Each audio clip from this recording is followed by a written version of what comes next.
Previously on Ghosts and Legends of Oklahoma. It was a lot of fun to write. It was a lot of work, because it was a new state. We had just moved here, but it was a great way to learn my new state. One of the questions I'm asked most often is, what is my favorite Oklahoma haunt? That is the Stone Lion Inn in Guthrie, the Skirvin Hotel, the legend of the chambermaid known as Effie. Did she really exist?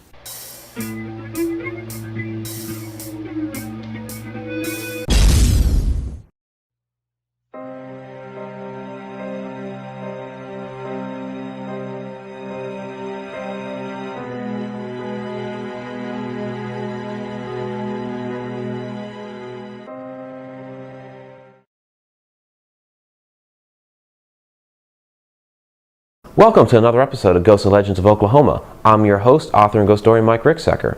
When one thinks of Oklahoma, images of the great American frontier come to mind, with huge swaths of open prairie. From these lands, the great Wild West sprang forth, which introduced itself into American culture through traveling shows. One of the best known of these was the Miller family's massive 101 Ranch. This is the 101 Ranch up by Ponca City, which was owned by the Miller brothers during the 1900s. They were famous for their Wild West shows. You had a lot of personalities here like Bill Pickett, Lucille Mulhall. Will Rogers stopped in from time to time. Tom Mix worked here, who also was a bartender for a while down at the haunted Bluebell Saloon. And this was a 110,000 acre ranch. Now it's been reduced to a park, a couple of remnants of buildings. But at one point, up until the Depression, this was the biggest ranch in the area, one of the most popular. They had worldwide Wild West shows that would tour, and we'll take you through the different areas of the ranch. This is the old general store that operated here on the ranch. It was its own functioning small community. You had general store, a hotel, blacksmith shop, very, very large operation here. You can actually still see the tiles on the floor up here, even the fireplace. That was the freezer for the store, where your different frozen goods would stay and stay refrigerated. I'm standing on the first floor of the White House of the 101 Ranch. This used to be an 8,000 square foot home. It was torn down during the 1940s by the government. They say for safety reasons it did have an asbestos roof. A lot of kids would get in here and vandalize, so they just tore it down, except for the foundation that's still here. This is where Zach Miller made his final stand in the 1930s. He did not want to give up this home. This ranch was founded by his father, had been lived in by his family for decades, and he stuck it out to the very end here. And as they were auctioning off all their goods for pennies on the dollar.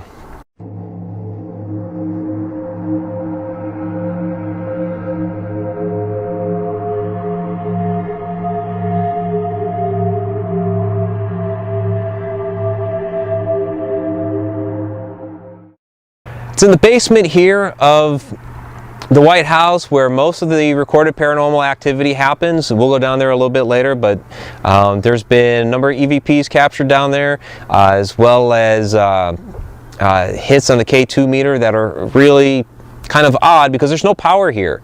This place is completely devoid of power. You'd have to go across the street to the power lines to pick up any of that. These are the remaining silos and also the small powerhouse of the 101 Ranch that are still standing today. A couple of interesting things that they reportedly get out here, different footsteps, voices, things like that amongst the buildings. An interesting tidbit of history regarding the silos is the Miller brothers once bought a Mexican army, and they did this to get the supplies, ammunition, different vehicles and wagons that they had back in the day. And they actually took one of the Gatling guns from the Army and mounted it on top of the small silo here. This is the old monkey cage or gorilla cage of the 101 Ranch. They had a Small zoo here back in the day, part of their Wild West show. It is not a prison or small jail. Also, at one point, a bear was kept here, which they say used to drink Coke. They'd hand him a bottle, he'd drink it. Not paranormal, just quirky, but definitely a historical part of the ranch.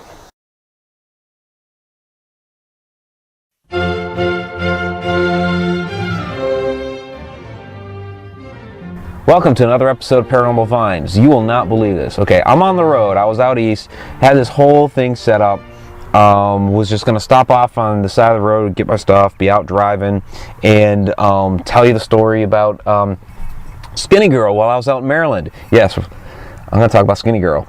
But while pulling off on the side of the road, come off the highway, I'm out in freaking Arkansas somewhere, and boom, here's the cemetery. Check this action out. I mean, we've got headstones, just, I don't know, luck, what have you. Heck, over there's a Woodman of America headstone right there. Those are pretty cool. But setting up for Paranormal Vines, coming across the cemetery, that is just too cool. So, like I said, we're going to talk about Skinny Girl today. Is out in Maryland, working on a project that, by the time this is released, may or may not be announced. I don't know yet. I hope so.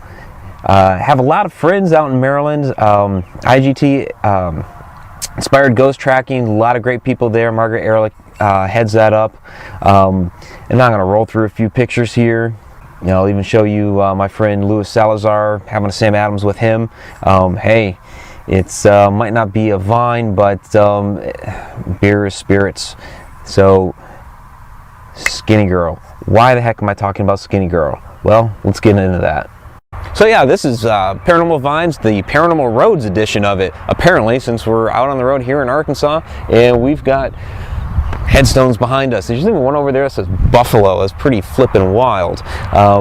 We're here with the Skinny Girl Cosmo. I do not recommend drinking this while in a cemetery. You might get arrested. No, this is not endorsed by Bethany Frankel, but we hope it will be one day. In any case, while I was out in Maryland, finished off this, the White Cranberry Cosmo. It was pretty good. The one we were also working on, which was the White Peach Margarita, I actually like that one a little bit better, a little fruitier. Actually has a little more alcohol in it as well. That was like a 12.5% or something like that. This one's a 9.9, so almost a 10. But we don't judge it by the alcohol, we judge it by the flavor. White Peach Margarita, very good. We never got to the bottle of sangria, unfortunately, but see, that's why we're going to go back. There's always a reason to go back to Maryland. For the ghosts of Maryland out there, all kinds of different spirits, aren't there? So this has been Paranormal Vines from a random cemetery out in the middle of Arkansas. Till next time. So I'm driving out of the cemetery and I notice it's Carlisle Cemetery. Well, crap, I hope I didn't desecrate the Cullens.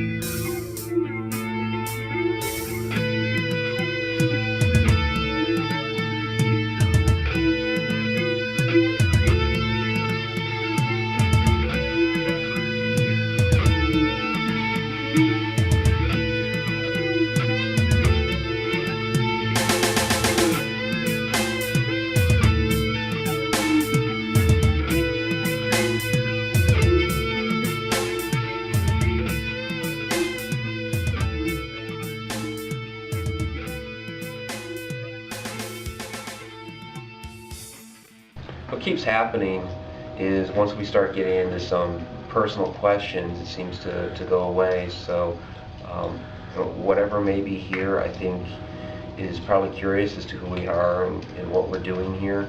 But as soon as we start getting into those personal questions about who it is, when they were here, who they may have known, that sort of stuff, it starts to dissipate. Very good, very good.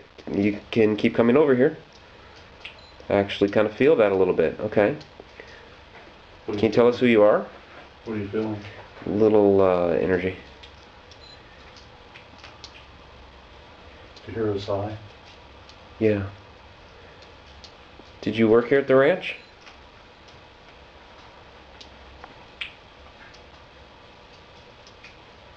Is lighting that up a yes? Okay. Did you work here in the house?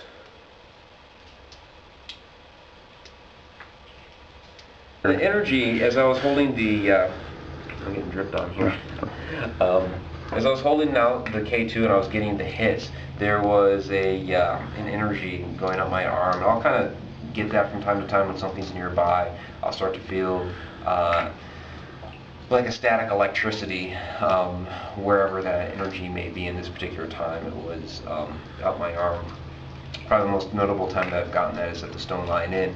Same thing, K2, it spiked out to red, and I just felt like this wave of energy come over me. But in this case, it was just like maybe up to my elbow.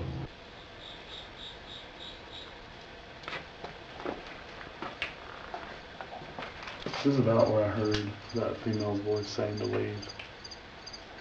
From in there. It was right here at this doorway.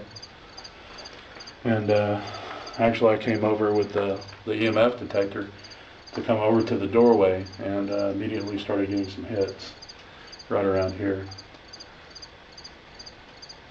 Kind of. I heard a moan. I heard a couple of moans. Did you hear that? Sounded like somebody saying something. Can you please repeat that? Moan again. It's back over there. Let's try it. Are you trying to talk to us? We're ready to hear whatever you have to tell us. We want to know more about you. Okay, well, we're out at the exterior of the White House right now, and I don't know if you can hear it on there, but across the tree line down by the river, we're hearing the beating of drums. We're thinking maybe the lightning storm tonight has really charged things, but we're hearing like do do do do do do do do do do do do do do. Can you hear it?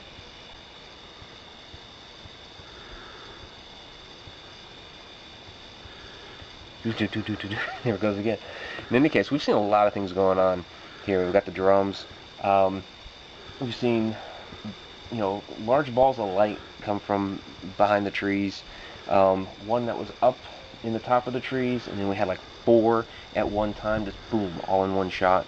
And just like, glowing orbs of light within the trees. And then there was a moment where we had coyotes calling out. Ken heard a doe. We've got an owl screeching. There's all kinds of different things going on here tonight.